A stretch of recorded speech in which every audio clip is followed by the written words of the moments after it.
ओ ओम शांति। ओम शांति। नमस्कार दोस्तों।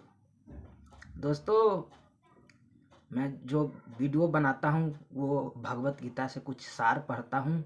उस पर मैं भगवत गीता से वो सार पढ़ के उस पर मैं अपने पंक्ति में कुछ कविता लिखता हूँ या कहानी लिखता हूँ, फिर आपके सामने वो परोसता हूँ। तो मुझे ज़रूरी नहीं है कि हमें सब्सक्राइबर चाहिए या नहीं। हमें सब्सक्राइबर से माने मतलब नहीं है। हम ब्रह्मा कुमारी संस्था में जुड़े हुए हैं। हम वहाँ पे डायरेक्ट शिव बाबा को भेज देते हैं, शिव बाबा मेरा देख लेते हैं, बस उससे मेरा आत्म संतुष्टि हो जाता है। आप लोग से भी अनुरोध करते हैं कि ब्रह्मा कुमारी संस्था से जुड़िए, बहुत अच्छा आश्रम से जुड़िए, बहुत अच्छा है। मेडिटेशन सीखिए, मेडिटेशन कीजिएगा, राजयोग कीजिएगा, तो आप अपने कर्म इंद्रियों पर पूर्ण रूप से स्वराज्य करने योग्य बन जाओगे और आप भी मेरे तरह रचनात्मक क्रिएटिविटी माइंड के हो जाएंगे। क्योंकि दोस्तों मैं भी पहले इतना क्रिएटिविटी माइंडेड फुलनेस नहीं था, लेकिन जब से राजयोग करने लगा हूँ, जब से बहुत फायदा हुआ है। आप लोग से भी नर्व निवेदन है कि कृपया राजयोग कीजिए और रामचरितमानस पढ़िए, महाभारत पढ़िए, डॉक्टर बनिए, IAS बनिए, जो बनना है वो भी बनिए, लेकिन अपना सनातन सत्य सनातन को नहीं पीछा छोड़िए। सत्य सनातन को हर तरफ सत्य सनातन का पटाखा लहराना है और राम राज्य लाना है, राम राज्य लाना है। इसी प्रकार आप ज़्यादा समय नहीं लेते हुए मैं कुछ गीता से पढ़ा हूँ, भगवत गीता से, वह आपके सामने प्रस्तुत करने जा रहा हूँ। श्री कृष्ण भगवान क्या कहते हैं? भगवान श्री कृष्ण कहते हैं कि प्रकृति स्त्री स्वरूप है, वह भगवान द्वारा उसी प्रकार नियंत्रित होते हैं जिस प्रकार पत्नी अपने पति द्वारा। यहाँ पे भगवत गीता में क्या कहा गया? भगवत गीता में कहा गया कि जो प्राकृतिक है ना, वो प्राकृतिक भगवान के स्त्री स्वरूप माना जाता है।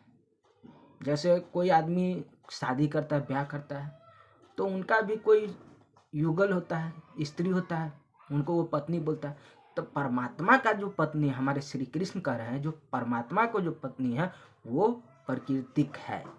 जिस प्रकार शादी हो जाने के बाद पति पत्नी का बात मानते हैं, पत्नी पति का बात मानते हैं, उसी प्रकार हमारे श्री कृष्ण, हमारे भगवान का बात प्राकृतिक हर एक मोड़ पर मानते हैं और प्रकृति का बात हमारे श्री कृष्ण हर मोड़ पर मानते हैं। तो ये सम्मेलन एक प्राकृतिक और भगवान में है, पति पत्नी का। उस पर मैं एक कविता लिखा हूँ जो आप लोगों के सामने प्रस्तुत कर रहा हूँ। प्रकृति की रखियो सदैव ध्यान, जैसे परमेश्वर रखते हैं ख्याल। प्रकृति की रखियो सदैव ध्यान, जैसे परमेश्वर रखते हैं ख्याल। क्यों करते हो वो मनुष्य अपने प्रकृति को अपमान। प्रकृति को रखियो सदैव ध्यान, जैसे परमेश्वर रखते हैं ख्याल। क्यों करते हो वो मनुष्य अपने प्रकृति के अपमान। बार बार पेड़ पौधा काट कर देते हो ईश्वर को निराश। बार बार पेड़ पौधा काट कर देते हो ईश्वर को निराश। प्रकृति ही है तुम्हारा संरक्षण श्रृंगार। प्रकृति ही है तुम्हारा संरक्षक श्रृंगार। उनके बिना जैसे उजरा भगवान, उनके बिना जैसे उजरा भगवान। जैसे प्रकृतिक है भगवान के लिए स्त्री स्वरूप, जैसे प्रकृतिक है भगवान के लिए स्त्री स्वरूप, उसी तरह प्रकृतिक है तुम्हारा भाग्य विधाता। उसी तरह प्रकृतिक है तुम्हारा भाग्य विधाता। भाग्य विधाता दिए गए वरदान। प्रकृति से करते हो खिलवाड़, मिट जाओगे पल भर में ओ इंसान। क्यों प्रकृति से करते हो खिलवाड़, मिट जाओगे पल भर में ओ इंसान। इसलिए प्रकृति से सदा करो प्यार। इसलिए हे मानव, प्रकृति से सदा करो प्यार और करो प्रकृति का सदा गुणगान। करो प्रकृति का सदा गुणगान, क्योंकि उन्हीं से चलता है तेरा श्वास और घर परिवार। क्योंकि प्रकृति से ही चलता है तुम्हारा श्वास और घर परिवार। तुम इंसान कौन होते हो प्रकृति पर धाक जमाने वाले। तुम इंसान कौन होते हो प्रकृति पर धाक जमाने वाले, जिस पर स्वयं साक्षात प्रभु का साया हो संसार। जिस पर स्वयं साक्षात प्रभु का साया संसार हो। इसलिए हे मनुष्य तुम करो प्रकृति से प्यार। इसलिए हे मनुष्य तुम करो प्रकृति से प्यार, क्योंकि प्रकृति ही है तुम्हारी सच्ची माँ।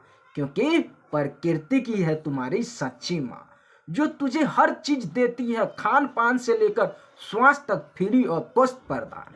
जो तुम्हें हर चीज देती है, खान पान से लेकर श्वास तक फ्री और पुष्ट प्रदान। फिर तुम मानव हो क्यों नादान, फिर तुम मानव हो क्यों नादान, जो पेड़ पौधों को सफाया कर सता रहे हो बारंबार। जो पेड़ पौधा को सफाया कर सता रहे हो प्रभु को बारंबार। क्यों ऐसा करते हो ओ तुम मूर्ख इंसान, क्यों ऐसा तुम करते हो ओ मूर्ख इंसान, जिन प्रकृति का स्वयं नियंत्रण करते हैं भगवान। जिन प्रकृति का स्वयं नियंत्रण करते हैं भगवान। जैसे पति अपने पत्नी द्वारा, वैसे भगवान प्रकृति को मानते हैं स्त्री स्वरूप। और फिर तुम क्यों करते हो प्रकृति पर अत्याचार। सुधर जाओ ओ इंसान, सुधर जाओ ओ इंसान, नहीं तो पल भर में मिट जाओगे। प्रकृति पर करने वाले हो तुम अत्याचार, पल भर में मिट जाओगे। इसलिए सुधर जाओ ओ इंसान, सुधर जाओ इंसान। प्रकृति की है तुम्हारा सच्चा, प्रकृति की है तुम्हारा सच्चा दोस्त ओ इंसान, ओ इंसान। धन्यवाद। ओम शांति, ओम शांति। अंतिम में मैं यही करना चाहता हूँ, आप लोग सनातन है, सनातन से जुड़िए और ओम शांति ब्रह्मा कुमारी आश्रम से जुड़िए। और बहुत सारे वहाँ पे देवी देवता जैसे भाई बहनों आपको ज्ञान देंगे, आप सीखिए और सिखाते रहिए। और मेरा पैशन है कि मैं भगवत गीता पढ़ता हूँ, उसमें से कुछ भगवत गीता में से कुछ शब्द निकाल कर उस पर कविता बनाकर उस पर कुछ गहन चिंतन करके उस पर लिखता हूँ और पढ़ता भी हूँ और ये भी कहता हूँ। तो मेरा तो ये पैशन है। आप लोग का भी कोई पैशन है तो वो कीजिए, शेयर करते रहिए। और चलिए इसी तरह प्रकृति स्वच्छ बनाइए, पेड़ पौधा लगाइए और अपना अर्थ को हरा भरा बनाए रखिए कि अपना अर्थ लंबे समय तक चलते रहे। धन्यवाद, थैंक यू।